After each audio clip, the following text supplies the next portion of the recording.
Tomorrow will be 4 weeks since House Democrats impeached the President of the United States with purely partisan support.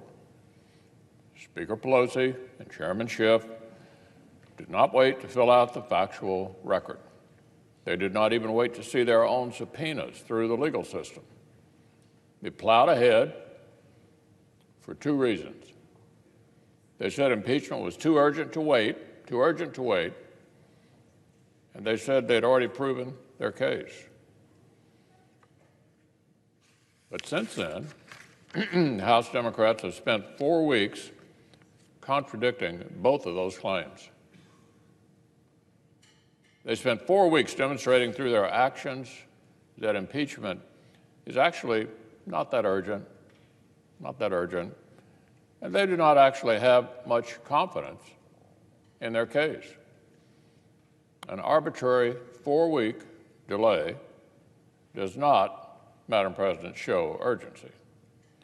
And these demands for the Senate to pre-commit to reopening the House investigation do not show confidence.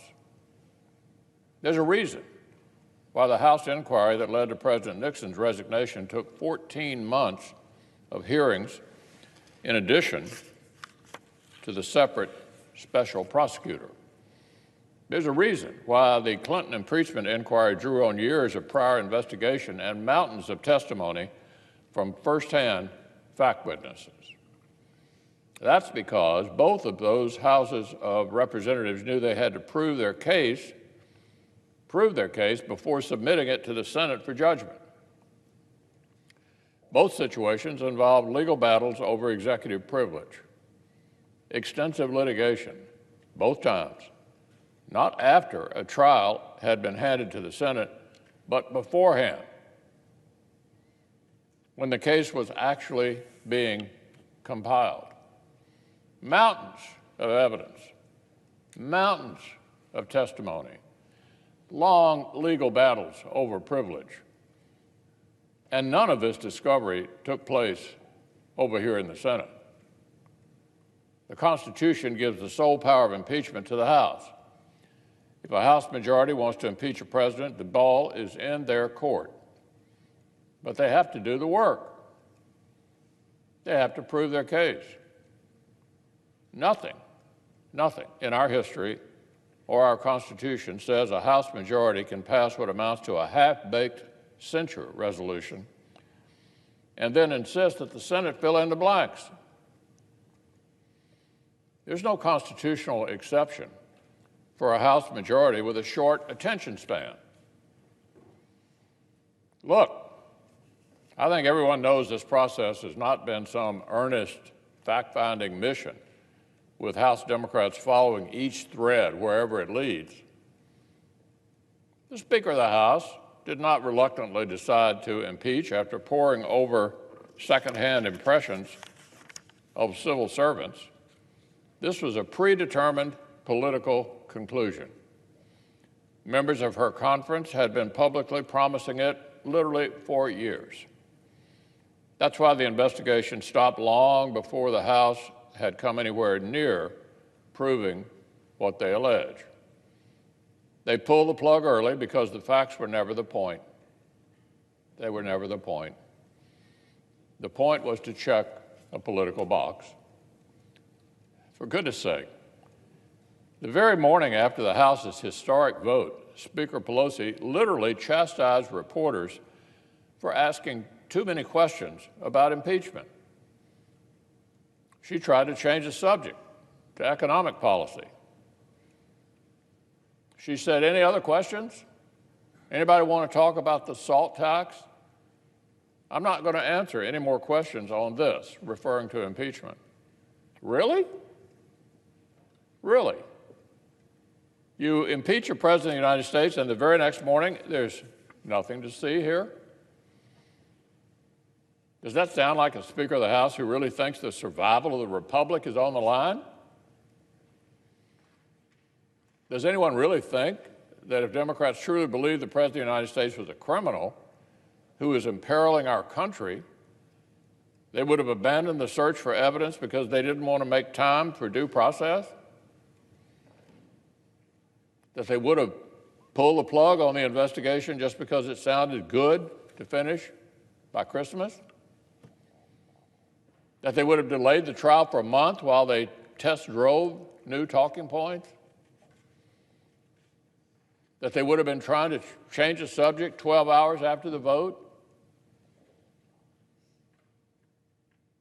Madam President, I cannot say what Democrats do and do not really believe. But they certainly do not seem to display the urgency or the seriousness you'd expect from people who actually thought they had proven the president should be removed. Last weekend, on television, the Speaker bragged that this president is impeached for life, regardless of what the Senate does. Regardless of what the Senate does. As if the ultimate verdict were sort of an afterthought. Likewise, Senate Democratic leader recently said that as long as he can try to use the trial process to hurt some Republicans' re-election chances, quote, it's a win-win. That's what this is all about. The Democratic leader just laid it right out there in case anybody had any doubt. What a revealing admission. Forget about the fate of the presidency, forget about the Constitution. As long as the process helps Democrats' political fortunes, our colleagues, Democratic colleagues, call it a win-win. Do these sound like leaders who really believe we're in a constitutional crisis? One that requires the most severe remedy in our entire system of government? Does it sound like that? Here's how deep we have come into bizarro world. The latest Democratic talking point is that if the Senate conducts a trial based on what the House itself looked at, we'll be engaged in a cover-up. Did you get that? Unless the Senate steps outside our lane and takes it upon ourselves to supplement the House case, it's a cover-up? Do they think the entire country has forgotten what they were saying just a couple of days ago? We heard over and over that the House case on its own was totally damning and convincing. That's what they were saying a few days ago. Clearly, a majority of the House felt it was sufficient to impeach.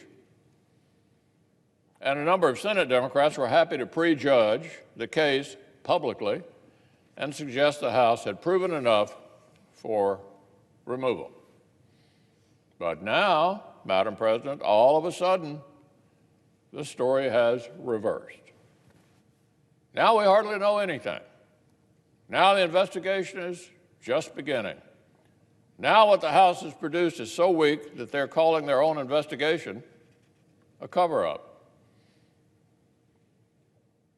Who would be the author of this cover-up? Chairman Schiff? We've arrived at a simple contradiction. Two things cannot be both true. House Democrats' case cannot simultaneously be so robust that it was enough to impeach in the first place, but also so weak that the Senate needs to go fishing. If the existing case is strong, there's no need for the judge and the jury to reopen the investigation. If the existing case is weak, House Democrats should not have impeached in the first place. I think I'm beginning to understand why the Speaker wanted to change the subject to tax policy. But unfortunately, no matter how irresponsibly this has been handled across the Capitol, impeachment is not a political game. And the United States Senate will not treat it like one. Madam President, the Senate is not in order. Senate come to order. A House majority fueled by political animus may have started this with frivolity, but it will fall to the Senate to end it with seriousness and sobriety.